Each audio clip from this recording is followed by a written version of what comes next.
في موسم الحفائر بين 1924 و 1925 بتكتشف هيئة الآثار المصرية على تمثال لزوسر كان في الجانب الشرقي للهرم بتاعه، وكان ساند على الهرم بزاوية، وكان مفتوح بس قدامه فتحتين للسماء.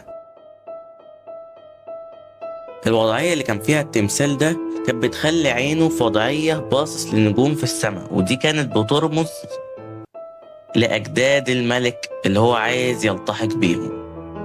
ده الطول بتاع الحاج زوسر. احنا عرفنا ان هو زوسر ليه؟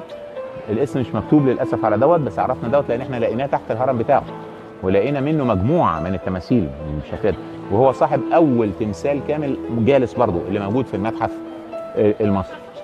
فهو بالشكل ده ان شاء الله، يعني ده هو زوسر ان شاء الله. ما علينا، دي اواني حجريه زي ما احنا شايفين، نفس الفكره اللي كنا بنتكلم فيها طول الوقت، ازاي صنعوا الاواني. شايفين الاناء ده مديوريت، الاناء 60 50 ده مديوريت. ديوريت ده من اصلب الاحجار، لدرجه ان هم كانوا بيقولوا ان هم بينحتوا في الجرانيت بالديوريت.